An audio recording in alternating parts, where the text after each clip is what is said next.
जों थांनाय 21 मार्च 2023 आव खौसेथि बर' सुबुं आफाद इउनाइटेड बड' पिपल्स अर्गेनाइजेशन आरो बर' कसारी वेलफेयार मास काउन्सिल जुथाइ मानगोनां आसामनि गिबि मन्त्रि डक्टर हिमन्त बिश्व शर्मा बिथांखौ आसाम आयेन आफादनि बुंथिगिरि बिश्वजित दैमारिनि न'आव जों लोगो हमनायनि गेजेरजों जोंनि बिटिआरनि बायजोनि जेब्ला बर'फोरनि समस्याफोर बेखौ लानानै सावरायनाय जायो आरो जों बे सावरायमेलाव खोब स्ट्रेस होनाय बाथ्रा फंनैसो बाथ्रा बुंदोंमोन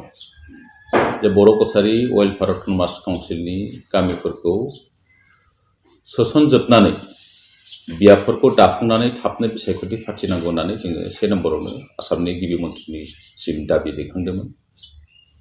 आरो बेजों लोगोसे आसामनि जितु सोलोंथाइनि थाखाय जोंनि बिटिआर सुक्तियाव थाफानाय 6.3 क्ल'ज एजुकेशननि सायाव जों सावरायदोंमोन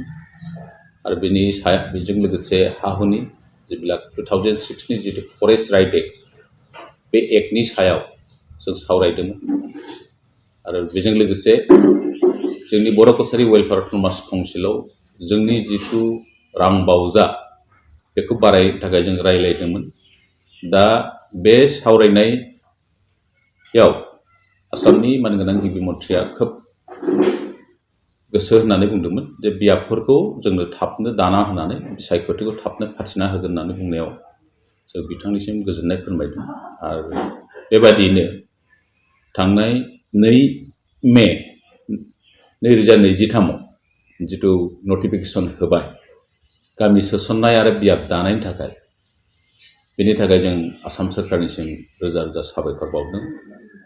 जिहेतु जोङो बिटिआर सुक्तिनि आधाराव 2020 मायथाइनि 27 जानुवारियाव जितु 3थि बर' गोजोन गोरोबथा जालांबाय सागानगिरि हिसाबै दुलाराय बर' फरायसा आफाद एनडिएफबिनि मोनब्रै फ्रेक्सन आरो जों खौसेथि बर' सुबुं आफाद इउनाइटेड बड' पिपल्स अर्गेनाइजेशन जथायै जि सागान होबाय जि सुक्ति जालांबाय बे सुक्तिनि आधाराव जों जिहेतु बर' कसारी वेलफेयार मास काउन्सिल मोनबाय बे काउन्सिलखौ गोख्रों महरै दाफुंनायानो जोंनि खौसेथि बर' सुबुं आफादनि थांखि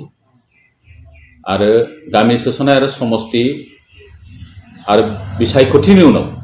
दा नांगौ बादियै फान्ड मोनगोन जोंहा मोनसे बेयाव फोथायनाय दं आरो दाख्लैबो 21 मार्च खालि जितु रायलायनायाव आसामनि गिबि मन्थ्रिया बुंदों जों रांबावजाखौ बारायनांगौ होननायाव बिथाङा बुंदों ग्रामीण एइडखौ बारायबा खोब बारायबा 10% बारायनो हायो किन्तु जेब्लानाखि गामि सोसननाय आरो समष्टिफोरखौ दाफुंजोबनाय जागोन अब्लाना गुबुन गुबुन थाखानाय काउन्सिलजों समान बे बर' कसारी वेलफेयार मास काउन्सिलखौबो रांबावजाखौ होनाय जागोन। जोंहा मोनसे फोथायनाय दं जिहेतु गामि सोसननाय आरो बियाबफोरखौ दाजोबसिगोन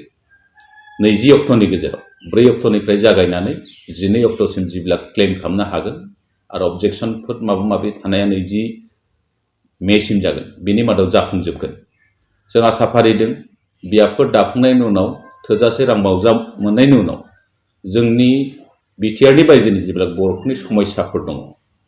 हानायमानिखौ जों माखासे जोंनि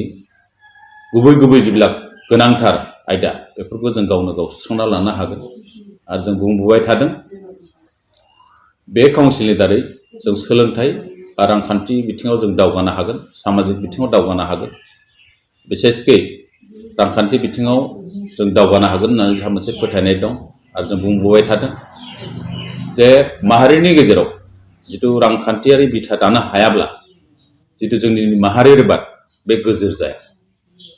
बेनिखायनो जोंहा मोनसे आसा दं बे काउन्सिलनि सायाव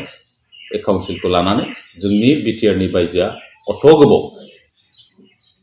गोग्लैसोनानै थानाय राजखान्थि भाबै गोग्लैसोना थानाय रांखान्थि भाबै गोग्लैसोना थानाय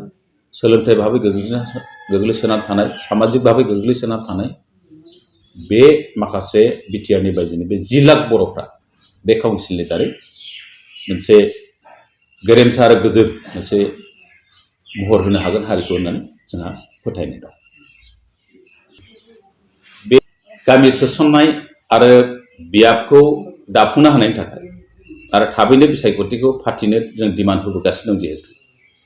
गिबि खेब हिसाबै गामि सोसननाय आरो बियाब दानायनि थाखाय जों मानगोनां आसामनि गिबि मन्थ्रि डक्टर हिमन्त बिश्व शर्माखौ जों गोजोननाय बावदों बिथांनिसिम। आरो बेजों लोगोसे जोंनि आसाम आयेन आफादनि बुंथिगिरि मानगोनां बिश्वजित दैमारि बिथांनिसिम मान बावदों। आरो बेजों लोगोसे जोंनि ट्राइबेल एफेयार्स मिनिस्टार मानगोनां डक्टर रमेश पेगु आसामनि ट्राइबेल एफेयार्स मिनिस्टार बिथांनिसिम जों गोजोननाय बावदों खौसेथि बर' सुबुं आफाद जानानै।